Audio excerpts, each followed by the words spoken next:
Aujourd'hui, ce qu'on a voulu, c'est un peu rompre avec l'approche traditionnelle des webinars en vous proposant un nouveau format, celui d'une masterclass assez condensée. Donc, on va pas forcément se focaliser sur une démonstration de faisabilité de l'outil, même si pour les plus curieux d'entre vous, je pourrais y faire un tour, mais plus sur ce que l'on fait avant, c'est-à-dire comment bien préparer, bien anticiper, bien réfléchir à un projet IA au sein d'un ERP, et ce d'une manière assez transverse. Donc, je m'excuse pour les personnes ayant déjà un immense socle de compétences là-dedans. Je vais essayer, en toute modestie, d'apporter ma pierre à l'édifice, sans jeu de mots, en vous faisant un peu part des différents enseignements que j'ai pu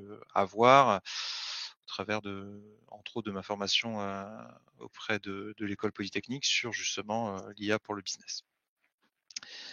Alors, le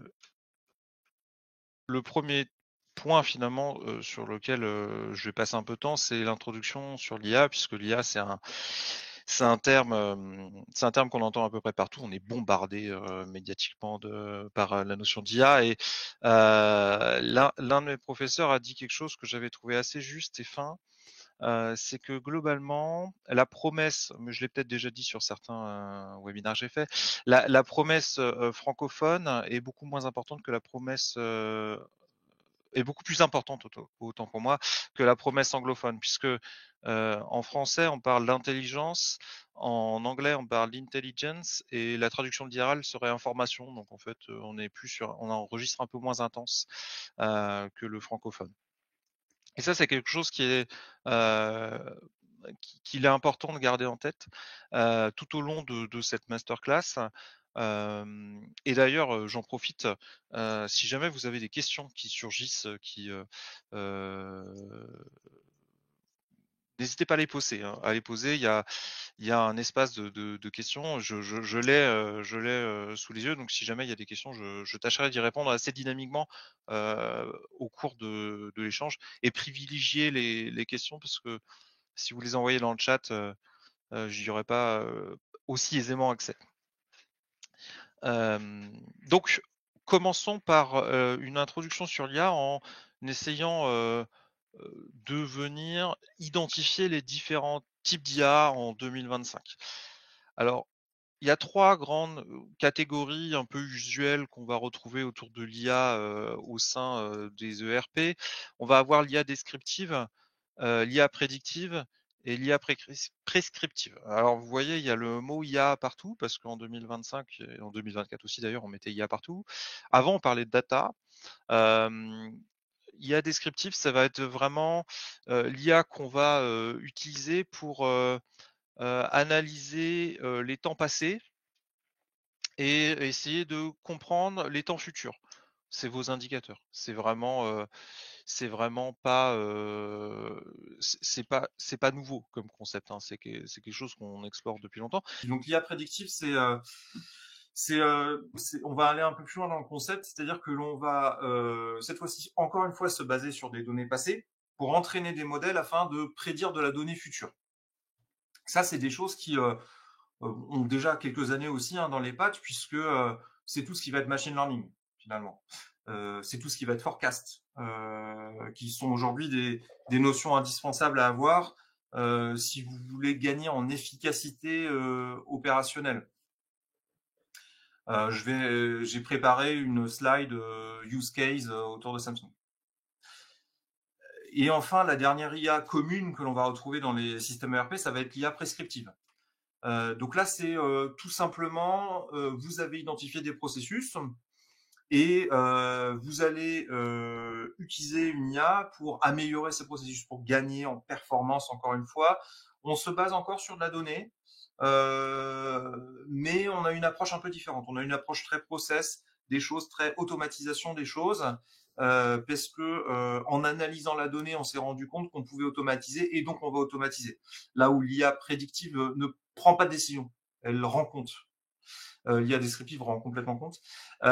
ce qui va être intéressant avec l'IA prescriptive, c'est pareil, c'est pas quelque chose de fondamentalement nouveau. Si on s'intéresse aux éditeurs de solutions BPM, ils ont entre 10 et 15 ans hein, pour les leaders. Donc, vous voyez, en fait, c'est des notions, vous les connaissez déjà toutes. Vous savez déjà travailler avec de l'IA, vous en avez déjà tous entendu parler. Vous avez même déjà tous peut-être commencé à réfléchir à des stratégies d'implémentation d'IA dans vos systèmes. La question maintenant, c'est quels sont un peu les use cases. Donc, on passe par d'abord l'IA descriptive. Alors, à noter que j'ai régulièrement des sources qui sont indiquées sur mes slides qui m'ont servi en fait de base documentaire pour préparer cette masterclass. Donc, si ça vous intéresse là, pour les 3 use cases qu'on va voir, c'est de AI Multiple Research. Ils ont fait un article justement sur les différentes IA, sur les différents cas avec des applications. En ce qui concerne les descriptifs, c'est l'optimisation des expéditions. Vous avez un suivi en temps réel. Hein, si vous avez une livraison, soit via Chronopost, via Amazon, peu importe, vous pouvez suivre en temps réel ce qui se passe. Vous pouvez avoir un rapport aussi instantanément qui est produit et ce qui va vous permettre, via des petites règles de calcul, qui va vous permettre, via des petites règles de calcul, de noter vos fournisseurs. Vous avez un fournisseur qui livre systématiquement à temps, sans abîmer les colis. Il a une note de 5 sur 5. Un fournisseur qui, une fois sur 1000, abîme un colis, il a une note de 4,9 sur 5, ainsi de suite, parce que de toute façon, vous avez de la data et vous avez analysé cette data pour pouvoir justement mettre en place des petites règles. Vous le connaissez tous, hein, c'est un cas d'étude classique en supply chain management, SCM. Deuxième cas qui est un peu plus concret, cette fois-ci, ça va être l'IA prédictive pour le cas de Samsung. Alors Samsung, ils ont, comme chacun le sait, une grande variété de produits, que ce soit électroménager, multimédia. Et en fait, ils utilisent l'IA prédictive pour s'assurer qu'au moment de la sortie d'un produit, le marché a une complète disponibilité en stock. Et pour ça, ils vont analyser, bien entendu, les comportements d'achat client sur leurs différentes gammes afin d'anticiper des éventuelles ruptures, ce qui va leur permettre également d'anticiper leur chaîne de production. Et fun fact, plutôt smart fact, ils analysent aussi des données externes comme la météo. Par exemple, vous faites une livraison cargo qui passe par le Cap Horn courant mars. Il y a peut-être pas mal de tempêtes, donc déjà en temps normal c'est un peu agité, il y a peut-être un peu plus de tempêtes en cette période de l'année, donc sur votre cycle de livraison, il faut que vous prévoyiez un peu de marge supplémentaire pour être sûr que pour la sortie du prochain Samsung S25 ou S26 mi-avril, le marché brésilien soit bien fourni. Sinon, vous allez vous rater. Et vous allez créer de la frustration, vous allez perdre des clients, ainsi de suite. Et donc tout ça, vous pouvez essayer d'anticiper parce que vous avez derrière 15 ans d'analyse météo sur cette période-là de l'année. Et donc, ayant connaissance également pour chacun de vos prestataires de livraison, le temps moyen parce que vous avez utilisé une bonne IA descriptive et que vous avez bien nettoyé votre donnée, vous êtes capable de déterminer quand est-ce qu'il faut au plus tard envoyer la livraison pour s'assurer de la disponibilité des stocks. Donc ça, c'est l'IA prédictive. Et on peut également maintenant passer au troisième cas d'IA classique, ce qui va être l'IA prescriptive. L'IA prescriptive, donc là j'ai trouvé un cas d'étude, c'est Amerisource Bergen. C'est un grossiste de médicaments US qui eux ont mis en place tout simplement du BPM, des processus, ce qui leur a permis plusieurs choses, des choses très factuelles. Ils ont réussi à réduire les temps administratifs de 3 heures à 1 heure. Ils ont réussi à produire de la valeur non plus sur 5 heures mais sur 7 heures, ce qui est assez énorme. On pourra faire des calculs des produits en croix quand on parlera de ROI, vous verrez, ça peut avoir du sens. Et ils ont aussi, et ça c'est très intéressant, automatisé des processus. D'ailleurs, ils ont réussi à se soustraire du facteur humain dans certaines étapes de production de valeur, ce qui a pour effet d'aller plus vite parce qu'on automatise et surtout de limiter le risque d'erreur. Puisque forcément, un humain est plus prompt à l'erreur qu'un algorithme qui fera toujours exactement la chose qu'on lui a demandé de faire. J'ai également une autre source là, donc j'ai oublié de la mettre, mais j'ai trouvé une autre source, c'est McKinsey, qui estime, d'après une étude un peu empirique qu'ils ont fait, qu'en 2030, 27% des heures travaillées en Europe et 30% des heures travaillées aux États-Unis pourraient être automatisées avec de l'IA. Pourraient. Ça ne veut pas dire ne le seront. Donc vous voyez bien que globalement, quand on a une prise de conscience globale sur la nécessité d'implémenter de l'IA au sein des systèmes. Alors, j'ai un deuxième use case sur l'IA prescriptif qui est lui celui de Mitsubishi Electric, qui eux, c'est assez bluffant les résultats qu'ils ont réussi à obtenir puisque ils ont réduit les processus manuels de 55% et surtout ils ont augmenté la production de 30%, tout simplement en mettant une petite IA prescriptive, des processus automatisés. Eux, ils sont allés un peu plus loin puisqu'ils ont utilisé du process mining, qui permet de faire de l'optimisation de processus. Ils ont également amélioré l'uptime de 60%. Donc pour ceux qui viennent pas de l'industrie, l'uptime, c'est vous prenez le temps qu'une machine produit, par exemple 8 heures, sur le temps total, sur la plage horaire de production standard, 10 heures. Donc vous avez un uptime de 80%. Une augmentation de 60%, c'est pas rien, c'est énorme. C'est énorme. Donc vous voyez, on arrive en implémentant de l'IA assez intelligemment à avoir des gains significatifs. La question maintenant, c'est comment justifier finalement cette implémentation, parce que on va devoir constituer un projet IA, et pour constituer le projet, on a besoin de comprendre un contexte. Ce contexte, on va réussir à le récupérer à travers un marché, en comprenant les tendances et surtout en mettant en évidence les différents défis. Alors, au niveau du marché, pareil, j'ai deux sources ici. Je vais avoir une première source qui est un article de ResearchGate, Integration of Artificial Intelligence in Enterprise Resource Planning. C'est un article qui date de 2024 et qui a fait un gros travail documentaire et notamment, ce que l'on peut en extraire, c'est qu'on estime que le marché de l'ERP, c'est 147,7 milliards de dollars d'ici 2025. Courant 2025. Alors, petite blagounette, il a été écrit en 2024, c'était avant l'arrivée de Trump au pouvoir et ses décisions assez singulières concernant l'économie mondiale et notamment les droits de douane. Peut-être que le marché ne sera pas autant valorisé finalement en 2025 et qu'il aurait fallu faire tourner une petite IA prédictive pour pouvoir ajuster ces chiffres aux différents scénarios. Ce petit trait d'esprit étant passé, on va pouvoir quand même prendre conscience qu'il y a justement une émergence d'un besoin autour du fait de s'équiper de RP en 2025, qui a toujours été vrai, mais qui semble croissante, et donc avec en ligne de fond l'objectif de gagner en efficacité opérationnelle.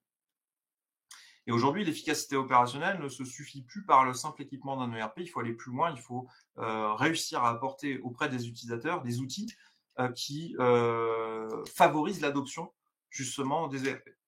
Alors, en parlant d'adoption, j'ai trouvé un deuxième article, cette fois sur IBM, qui listait que 65% des entreprises prévoient d'intégrer l'IA dans leur système ERP. Alors, si je veux être tout à fait exact, c'est pas 65% des entreprises, c'est 64,8% des dirigeants d'entreprise qui veulent intégrer de l'IA dans leur ERP. C'est légèrement différent. Alors, c'est plutôt une bonne chose. Et ça, c'est propre au fait qu'on est aujourd'hui en 2024-2025, maintenant 2025, et qu'il y a eu ChatGPT, l'avènement de l'enfant béni ChatGPT, qui a fait prendre conscience finalement au grand public de ce que c'était que l'IA et à quel point ça pouvait être absolument magique. D'avoir de l'IA. La notion de magie, j'y reviendrai plus tard, on mettra quelques garde-fous autour de ça. Le fait d'avoir conscience un peu de ces différentes tendances au niveau du marché et au niveau de la volonté d'adoption permet de justifier quasiment l'initiation d'un projet IA dans l'heure.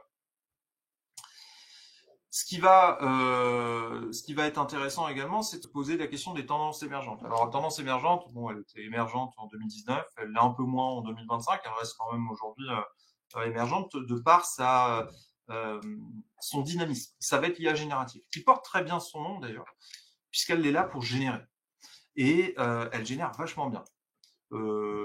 Aujourd'hui, pourquoi est-ce que c'est intéressant de se poser la question de l'implémentation de l'IA générative dans un ERP?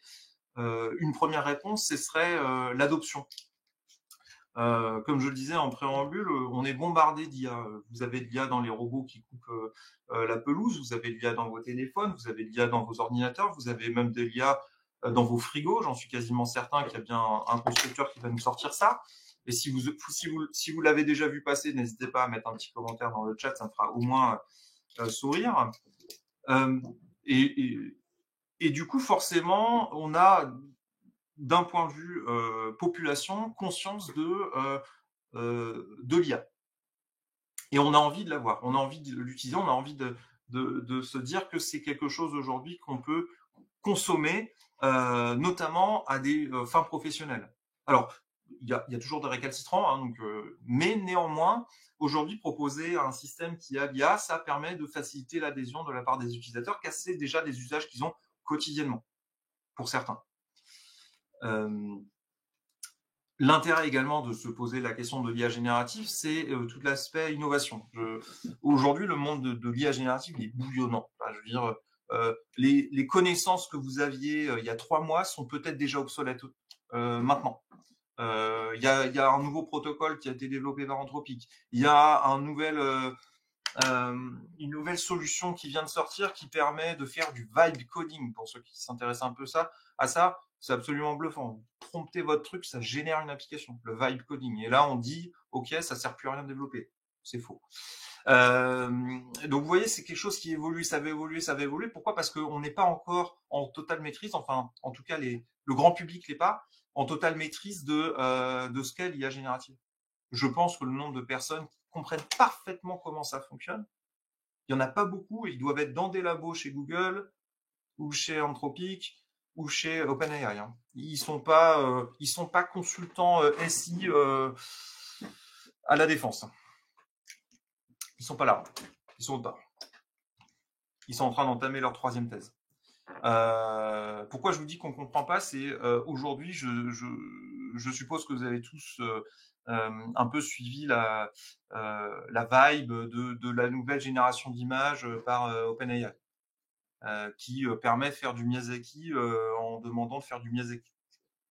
Eh ben, je ne sais pas si vous vous rendez compte un peu de la performance technique que c'est-à-dire que vous avez un algorithme qui est capable de prédire le pixel à suivre pour générer une image au style de Miyazaki. On parle de prédiction de pixels quand même, en se basant sur un texte humain, ou parfois aléatoirement généré avec un niveau de description assez faible. C'est quand même d'un point de vue technique un truc un peu bluffant. Autant générer du texte, on est à peu près à l'aise, c'est-à-dire qu'on a une phrase, prévoir le mot d'après, on sait globalement le faire. Prévoir un pixel, moi, ça me bluffe. Je suis ça relève du chamanisme encore pour moi, et j'ai pas encore passé mon diplôme de chaman. Donc l'IA générative, c'est l'adhésion de l'IA générative dans un ERP, c'est aussi se garantir qu'on va pas accumuler de dettes finalement par rapport à l'innovation qui est en train de se passer. Mais ça pose des questions. Ça pose des questions. Là, j'ai une remarque de Karl sur le fait qu'il y a des dangers. Effectivement, on y reviendra sur les risques. Et d'ailleurs, excellente transition. Quels sont les défis et un peu les risques à considérer quand on veut se lancer dans un projet IA? Le premier, c'est la qualité de la donnée. Alors, j'en ai déjà parlé. Hein, il existe un bouquin, Why Data Science Projects Fail, qui est finalement une espèce de guide sur comment faire pour éviter que justement le projet de data science échoue. Il y a un ensemble de points à surveiller et on pourra en parler un peu. On en parlera d'ailleurs de ça maintenant. Vous ne pourrez pas réussir un projet IA si votre donnée, elle contient des doublons, s'il y a des erreurs de typo, s'il y a des valeurs vides, des valeurs métiers indispensables vides. Ça ne marchera pas. Les autres défis, l'autre défi également, c'est l'intégration. Si vous souhaitez intégrer le dernier modèle de Mistral dans auprès de vos utilisateurs qui utilisent un client lourd AS400, techniquement, je suis sûr il y a des solutions. Par contre, à quel coût, je ne peux pas le garantir. Aujourd'hui, intégrer de l'IA dans un système ERP hérité, ça peut devenir vite complexe et coûteux. Alors, j'ai trouvé un exemple extrême, la S400 en terminal, sans interface, à peine avec une interface visuelle. Bon, ça a tendance à disparaître. Néanmoins, ça existe encore. Ça pose des questions d'infrastructure. Est-ce qu'on reste sur du on-premise? Est-ce qu'on arrive sur des architectures cloud, SaaS? Et du coup, si on fait ça, où est-ce que va notre donnée, auprès de qui? Éthiquement, qu'est-ce que l'on peut s'autoriser d'un point de vue RGPD, d'un point de vue AI Act aussi. J'avais l'autre jour une personne qui me demandait si elle pouvait utiliser l'IA pour à partir d'une caméra installée, automatiquement détecter la personne par reconnaissance faciale pour pointer les heures de présence et les heures de non-présence au sein de l'atelier afin d'être sûr du temps de travail total de la personne et de décompter toutes les pauses, clopes, café. Alors, techniquement, ça se fait. Éthiquement, ça pose un peu de problème. Léger, il suffit de regarder l'AI Act. Exception faite si vous êtes une société proposant des services auprès des forces de l'ordre, vous n'avez pas le droit de faire ça. C'est illégal. Donc, posez-vous ces questions avant de fantasmer finalement l'IA. Il y a des considérations éthiques et légales à avoir. Et on parlera également des d'éco-conception par la suite. Et l'IA, c'est pas magique. Il y a certaines IA qui sont assez robustes, assez fiables. Vous prenez du machine learning. Si vous n'êtes pas trop mal, c'est assez fiable. Il y a descriptive, alors vous pouvez pas vous louper. Les BPM, vous pouvez globalement assez peu vous louper parce que c'est une hybridation homme-machine. L'IA générative, vous pouvez facilement vous louper. Je pourrais vous montrer à la fin une extraction de CV. Avec un CV qui fonctionne, un CV qui fonctionne pas du tout. Pourtant, j'ai rien changé. Pourquoi? Parce que l'IA générative, ça hallucine fort. Alors certes, le taux d'hallucination a tendance à décroître. Certes, il existe des solutions techniques pour faire du fact-checking après une réponse d'IA. Il a toujours, cependant, la possibilité d'avoir des hallucinations. Donc tous ces défis-là, vous devez les avoir en considération avant de démarrer votre projet. Et c'est exactement ce que l'on va regarder maintenant, c'est l'initialisation du projet, sur quoi on doit capitaliser quand on veut démarrer le projet. Et j'espère vous apporter un peu de connaissances. Si je vous ennuie, dites-le et je vous raconterai la recette des crêpes de ma grand-mère. Elle est passionnante. Mais avant de parler de crêpes, parlons de projet. Dimensionner un projet, ça se passe en plusieurs étapes et en plusieurs pans. Il y a 12 axes d'un programme data IA qu'il faut avoir en considération. L'ambition et la stratégie, ça j'y reviendrai assez largement. Les cas d'usage et la valeur, la proposition de valeur en fait que l'on va faire. La data, j'en ai parlé, la gouvernance, l'éthique, pilotage, les RH, et là je ferai un focus un peu sur les RH, et l'accompagnement au changement. Je ne ferai pas de focus sur l'accompagnement au changement. Sachez toutefois que il faut embarquer l'ensemble des parties prenantes de l'entreprise lorsque vous menez un projet. On va commencer par une simple frise sur les différents objectifs que vous pourrez identifier et les opérer. Globalement, voilà 4 points faciles. Première entrée de jeu, vous vous focalisez sur ces 4 points. Est-ce que mon projet IA est en alignement avec la stratégie de l'entreprise? On y revient à l'adhésion. Quels sont les besoins dont je vais avoir pour que mon projet IA se passe bien, que ce soit et quels sont les besoins également auxquels je vais répondre avec mon IA. Quels sont les pain points de mes utilisateurs? Je vais aller consulter mes utilisateurs, je vais identifier les points qui les dérangent le plus et trouver une réponse à travers l'intégration de l'IA pour lever ces pain points. Ça permet de motiver, ça permet d'embarquer. C'est indispensable de solliciter le bénéficiaire de votre projet. À partir du moment où vous avez fait ça, vous pouvez aussi commencer à dimensionner les OKR, Objective Key Results. Vous voulez lancer une application B2C, boostée avec un chatbot, vous pouvez définir 2 OKR très simples. Premier OKR, après 1 mois d'utilisation, j'ai 100 000 utilisateurs sur mon application. Deuxième OKR, après 1 mois d'utilisation, j'ai réduit de 2 heures par jour le temps de téléassistance. On refait le bilan 1 mois après. Mais au moins, on a des objectifs. Et ensuite, on vient les challenger. Et enfin, on va avoir tout ce qui va être suivi, ajustement. Vos OKR, ils sont là pour ça. Hein. Vous n'avez pas atteint votre objectif, ok, bah, quelles sont les mesures correctives à prendre. Bref, c'est la structuration de projet un peu classique. Je vous apprends rien. Ça fait néanmoins pas de mal de les revoir. Alors, après avoir parlé de ça, on va rentrer un peu plus dans le détail de l'alignement avec la stratégie d'entreprise. Vous ne pouvez pas finalement faire les loups solitaires.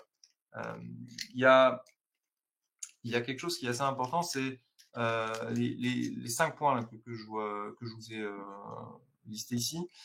Il faut vous assurer que lorsque vous construisez votre projet, c'est une construction, vous le fassiez en bonne intelligence avec une stratégie et de manière cohérente avec la stratégie d'entreprise. Prenons exemple de la durabilité et l'éco-conception. Vous voulez mettre en place une IA prédictive pour ou même une IA visant à faire l'optimisation de la planification de production, de planning, sous contrainte. Vous êtes une entité qui gère 27 sites, chaque site ayant 1000 machines, peut-être pas 1000 machines, mais mettons 100 machines, travaillant en 2/8. Et donc, vous souhaitez homogénéiser, répartir la production sur ces sites-là en fonction des différentes commandes clients. Vous recevez, par exemple, 2000 à 3000 commandes clients par jour. Et donc, vous voulez vous assurer que vous produisez au plus tard de façon à réduire les encours de stock. Et pour ça, vous avez implémenté un algorithme, une IA pour vous aider à gérer le planning. Vous êtes fermé le samedi, dimanche. Si vous lancez votre calcul le vendredi soir avant de partir, vous avez bon espoir que le lundi matin, en arrivant, vous ayez le planning de fait. Vous faites 1 fois par semaine et ça vous suffit. Le reste, c'est de l'ajustement manuel. Bon, maintenant, vous embauchez un jeune pour gérer le planning et qui a un fort engouement pour la tech et qui adore jouer avec la tech, notamment l'IA. Et en fait, il passe ses journées, matin, midi et soir, à relancer le calcul. Bon, il va vous falloir un data center, une centrale nucléaire, du coup, parce que vous avez je ne sais combien de millions de opérations à replanifier, à rebouger. Et si on veut avoir le résultat instantanément, bah, il vous faut une grosse puissance de calcul, beaucoup d'énergie. Et donc, dans ces cas-là, vous allez soumettre à votre COMEX le fait de devoir faire l'acquisition d'un data center pour pouvoir répondre à vos besoins de projet d'IA. Je suis pas sûr que ça passe, sauf si vous avez en face de vous des personnes qui n'ont aucune conscience écologique, pourquoi pas. Donc, faites attention quand vous allez dimensionner votre projet à ça. L'éco-conception est un cas est réel. Il faut également s'assurer qu'il y a une réelle collaboration multipartie. Vous ne pouvez pas dimensionner un projet sans embarquer l'IT, sans embarquer les finances et sans embarquer l'opérationnel. Vous ne pouvez pas demander demain à l'IT, tiens, il me faut un hébergement, alors pas AWS, OVH Cloud Ready avec une passerelle utilisant le protocole MCP d'Anthropic pour pouvoir faire tourner mes agents. Allez, il me le faut dans 2 heures. Ça marchera pas. Ça marchera pas. Il faut vraiment que l'IT s'empare du sujet. C'est indispensable. On parle de data et vous allez voir, il y a un certain nombre de parties prenantes IT qui vont être à mettre en œuvre pour pouvoir garantir d'avoir un résultat final. Et de la même manière, vous ne pouvez pas débarquer auprès de vos collaborateurs en disant voilà la solution. Tout ça, c'est des considérations à prendre d'alignement stratégique avec l'entreprise. C'est assez cohérent. Je vous apprends rien. Enfin, j'espère quand même un peu. Mais globalement, c'est des choses assez standards dans la structure d'un projet. Une fois qu'on a fait ça, on va pouvoir s'intéresser à la proposition de valeur du IA. Et ça, c'est assez crucial. Vous allez devoir soumettre votre projet et donc il faut pouvoir identifier quelle est la valeur ajoutée de l'IA au sein de votre ERP. Vous allez avoir des notions d'économie. Le fait de réduire des erreurs manuelles, ça va vous économiser du temps, simplement de résolution d'erreurs. Vous allez pouvoir, on a vu tout à l'heure, augmenter la productivité. L'amélioration de la productivité, ça s'adresse à qui? Ça s'adresse auprès des utilisateurs. Vous allez leur expliquer que globalement, ils vont pouvoir se libérer du temps pour faire des tâches à la plus forte valeur ajoutée. Alors, ça fait écho auprès des utilisateurs finaux, ça peut faire peur, mais ça fait aussi écho auprès du COMEX, je vous assure. Et ça, il faut que ce soit chiffré, il faut que ce soit quantifié, il faut que ce soit anticipé. Vous avez tout un tas d'outils qui vont vous permettre d'atteindre ce genre de mesures, de projections.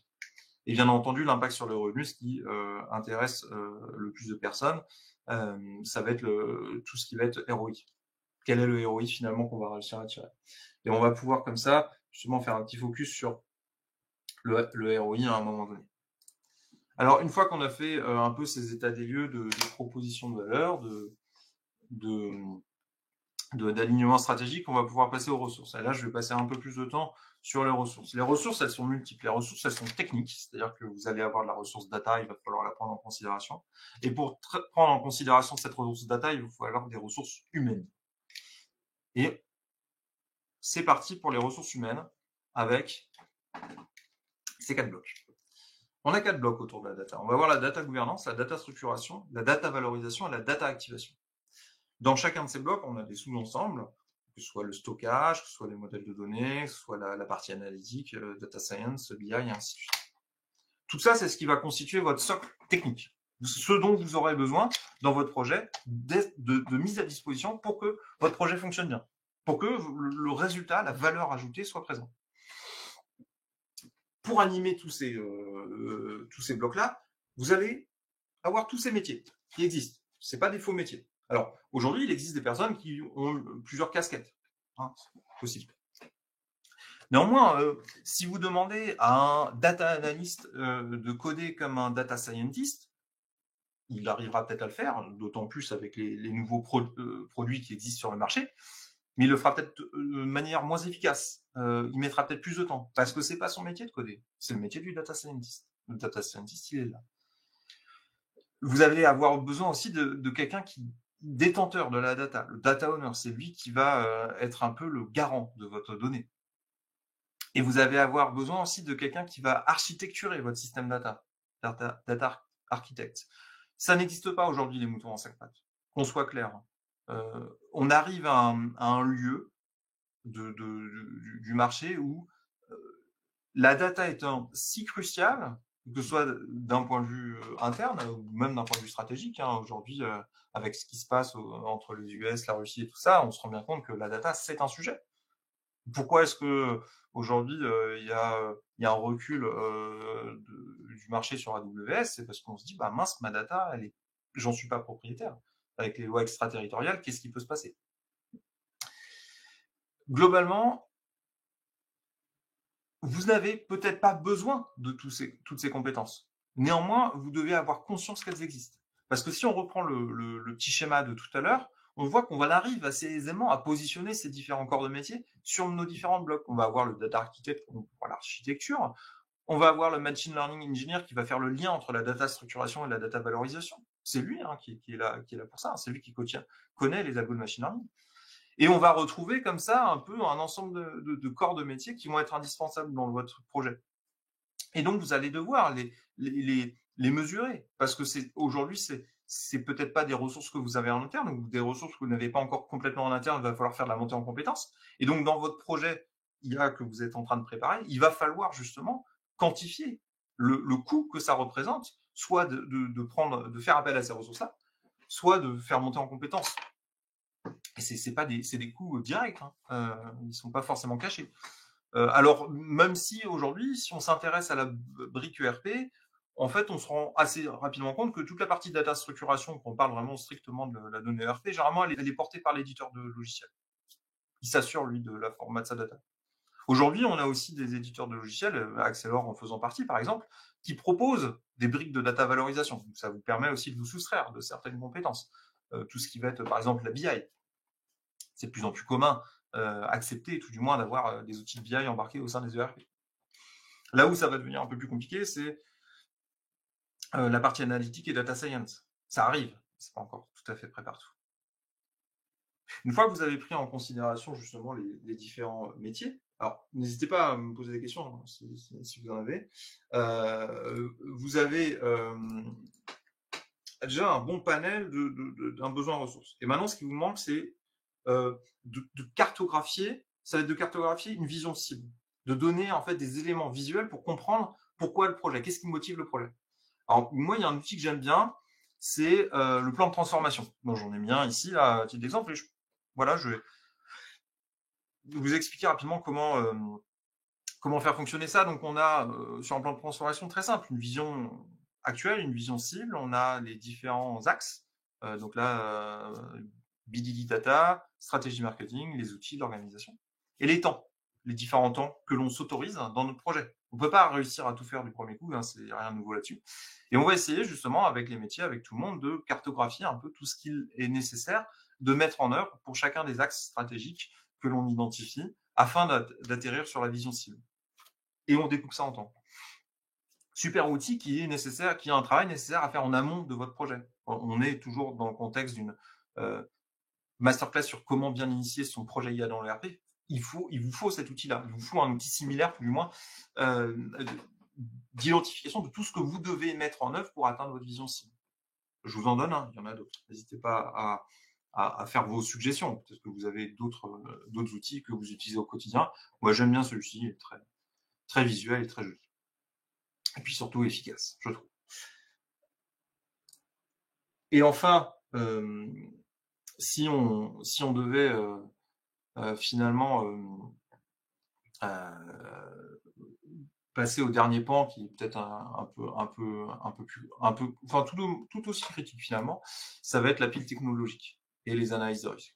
J'en ai déjà parlé, mais finalement le fait de soumettre un projet IA, ça va vous nécessiter d'identifier quelles sont les technologies dont vous allez avoir besoin. Est-ce que vous allez rester sur du on-premise? Est-ce que vous allez rester sur du cloud? Si vous restez sur du on-premise, pour quelle raison? Est-ce que c'est parce que vous voulez maîtriser comment navigue la donnée? Parce qu'aujourd'hui, on sait que si vous allez envoyer par appel API des requêtes auprès de DeepSeek, Grok, OpenAI, peu importe, finalement, une partie des données, il y a de la rétention de données qui est faite pour entraîner les modèles. Autant sur des données non sensibles, ça peut ne pas poser de questions. Autant sur des données sensibles, généralement, on va peut-être réfléchir à une autre façon de faire. Alors, il y a des offres pro qui permettent de clusteriser, d'isoler, de s'assurer qu'effectivement, il y a rien qui sort. Vous allez sur les gros fournisseurs, soit Amazon ou soit Google Cloud, qui garantissent des clusters justement où la donnée de l'entreprise n'est pas exploitée par les LLM. Pas de problème. Mais vous pouvez aussi, si vous le souhaitez, avoir une stratégie beaucoup plus on-prem en investissement 35 000 € sur du hardware pour pouvoir entraîner vos modèles localement. Ça coûte à peu près ça aujourd'hui en termes de hardware. Et donc, dans ces cas-là, vous êtes certain que vous êtes en circuit fermé parce que vous avez vos LLM, parce que votre propre LLM, qu'il est basé sur de l'open source et c'est à vous de customiser, de paramétrer. Et là, on parle surtout d'IA générative. Les autres modèles d'IA, a priori, il y a moins ce genre de risque. Une fois que vous avez finalement pris en compte tous ces piliers, et puis je reviens un peu, hein, il y en a d'autres à prendre en compte. Moi, je vous en ai donné que quelques-uns parce qu'on n'aurait pas le temps de traiter finalement des 12 axes. Mais il faut les traiter, les 12. Une fois que vous avez fait ce travail, vous allez pouvoir passer à la dernière étape, l'ultime étape qui va être la soutenance. C'est la soutenance auprès du COMEX, où vous allez justement justifier l'investissement de la direction dans ce projet IA. Alors, je rappelle ici, c'est des guidelines, à vous de les suivre ou pas, mais c'est vraiment voilà, soyez visuel, soyez factuel également. Vous avez, normalement, si vous avez fait votre travail, vous avez des chiffres à donner. Par exemple, vous voulez lancer une nouvelle application qui s'adresse à du B2C. Vous avez fait une analyse de marché. Vous savez que, par exemple, une application d'optimisation d'abonnement. Vous savez qu'aujourd'hui, dans les ménages, il y a 165 000 ménages environ qui... non, il y a 3 millions de ménages en France. Attendez, j'avais des chiffres, je vais essayer de les retrouver. Je vais essayer de retrouver les chiffres, mais vous avez un certain nombre de ménages qui utilisent des abonnements. Votre objectif année 1, c'est 160 000 ménages. Très bien. 160 000 ménages, votre application, vous allez la facturer 10 € par an. Donc ça représente combien de CA potentiels supplémentaires? Ça, c'est des données très factuelles. Vous n'avez pas besoin d'avoir fait le projet. Vous pouvez en amont l'anticiper. N'hésitez pas également à parler des risques. Aujourd'hui, montrer qu'on a conscience des risques, c'est rassurant. Et des risques autour de l'IA, il y en a plein. Et d'autant plus si on part sur l'IA générative. Voilà, j'ai retrouvé mes tailles de marché. Voilà. Il y a 16,5 millions de ménages en France. Si vous ciblez 10% de ces ménages, ou même 1% de ces ménages, ça représente 165 000 ménages. 165 000 personnes qui s'abonnent à hauteur de 10 € par an, ça fait combien de CA pour une première année? Vous voyez, c'est des chiffres factuels qu'il faut arriver à présenter au COMEX. Donc on a aussi ces dimensions de risque, et puis surtout valider le fait que l'alignement, votre vision, c'est une vision que vous allez apporter, votre vision projet est en adéquation avec la vision stratégique de l'entreprise. À partir du moment où vous avez globalement mis en œuvre tout ça dans l'initiation de votre projet IA, vous allez maximiser vos chances de succès. Pourquoi je dis maximiser vos chances de succès? Parce que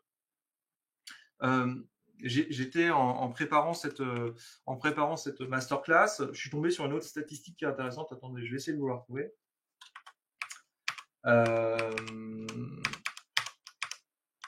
C'était quoi déjà? C'était... Voilà. Alors, qui m'avait sorti ça? Enfin, qui a sorti ça? Je ne sais pas si c'est Gartner ou McKinsey. Un des deux. En tout cas, ils ont estimé que 70 à 80% des projets data échouent. C'est énorme. Début 2024, quand on faisait un peu le tour, on estimait que seulement 30% des projets IA échouaient. Pourquoi? Parce que début 2024, on faisait des POC. Un POC, ça échoue rarement. Fin 2024, 70% des projets IA échouent. Pourquoi? Parce que du POC, on a fait un passage à l'échelle. Et là, c'est le drame. Donc vous voyez, prenez le temps avant prenez le temps. Prenez la mesure plus que le temps avant de lancer un projet IA. C'est indispensable.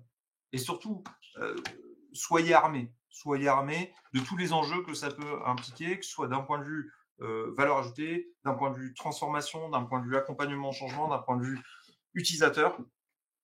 C'est un projet comme un autre, mais c'est un projet stratégique assez ambitieux aujourd'hui, de se lancer dans un projet IA. Alors, je pense, j'ai essayé tout du moins dans ce temps assez court finalement, de manière très condensée, de parler de beaucoup de choses, peut-être un peu génériques, mais peut-être indispensables quand même à avoir en compte, à prendre en compte sur le projet. Excusez-moi 2 secondes.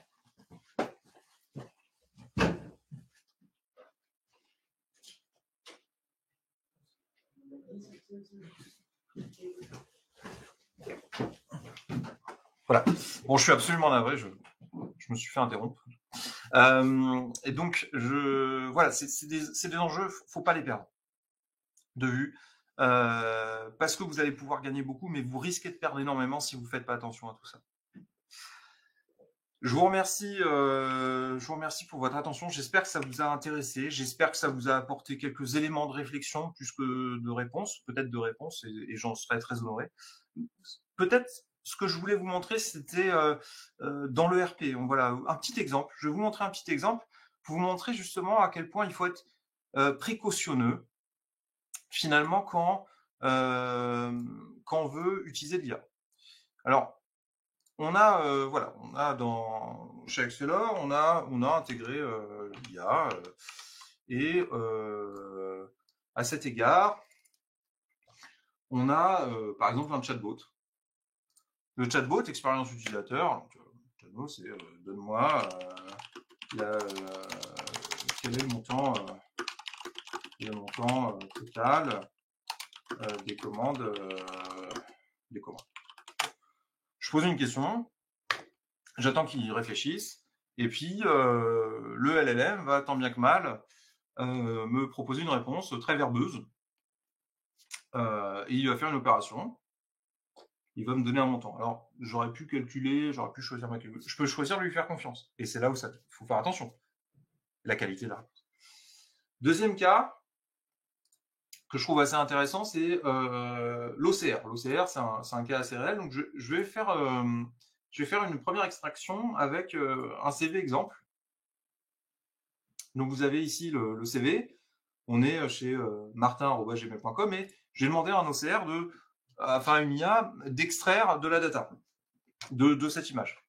Ce à quoi les IA sont très fortes, hein. Vraiment, il y a pas de souci. Et là, j'ai fait exprès d'utiliser ChatGPT 4o. Et il arrive relativement bien à m'extraire de la donnée. Martin@gmail, alors prénom, non, il les a pas. Bon. Il a réussi à reprendre le résumé. J'ai bien ma liste des expériences. Est-ce que les dates sont bonnes 2019, 2019, 2020, 2021, 2024. Ça a l'air correct. Alors, il s'arrête à 2,05 2024. Donc, vous voyez, une petite hallucination. Globalement, on a quelque chose d'assez parlant. Très bien. Je vous ai dit ce que je connaissais, ce que je pensais sur les projets IA. Est-ce que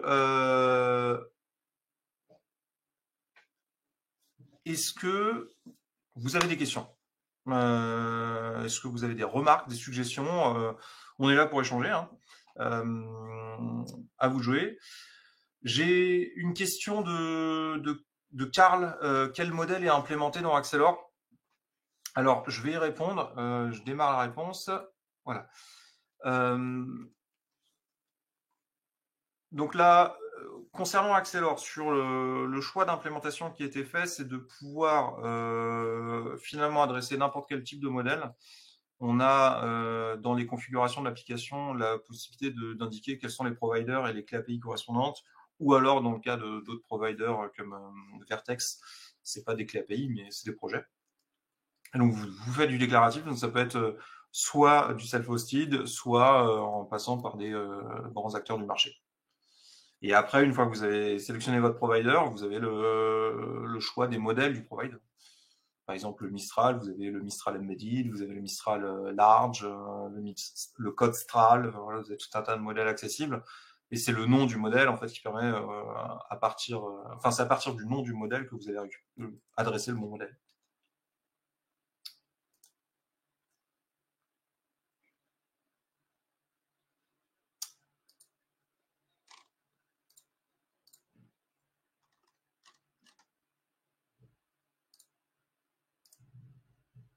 Pas d'autres questions?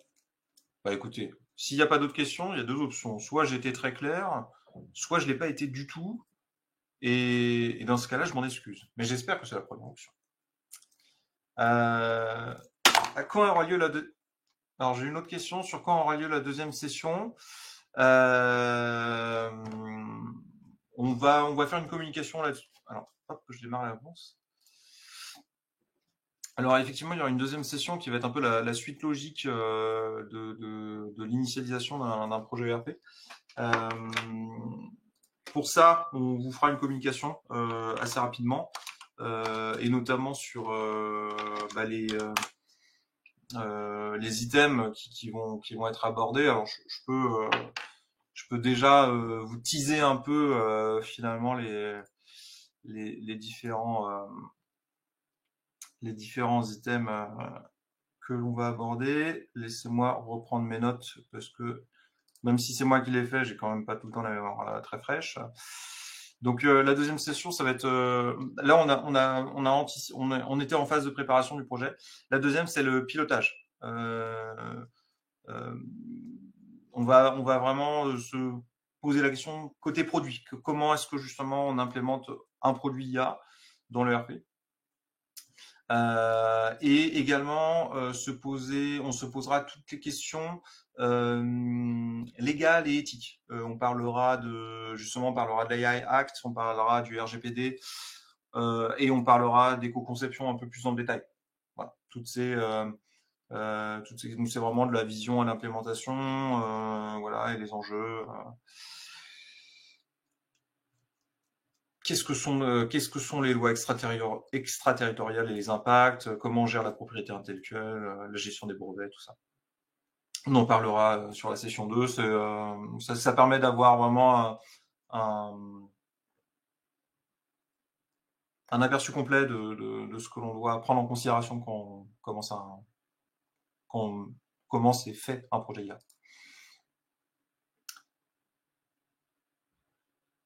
Alors j'ai une question sur l'IA implémentée dans Accelor.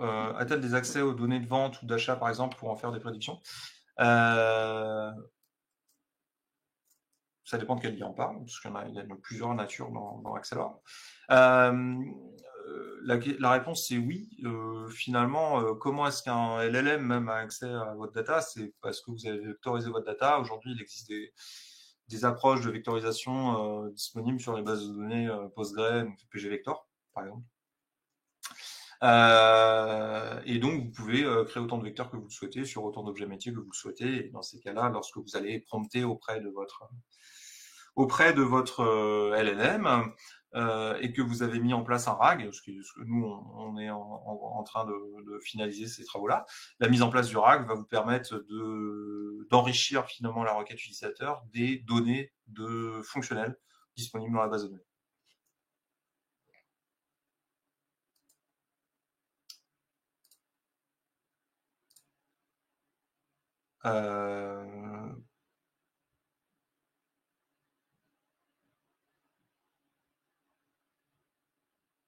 Est-ce qu'il y a d'autres questions? Ou alors j'ai satisfait votre curiosité sur les sujets d'IA.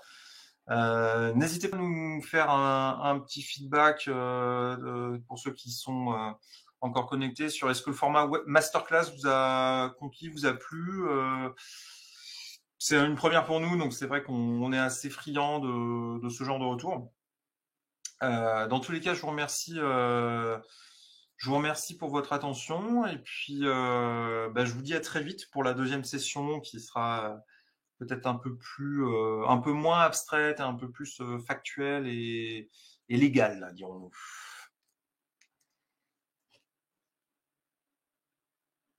Bonne journée à tous.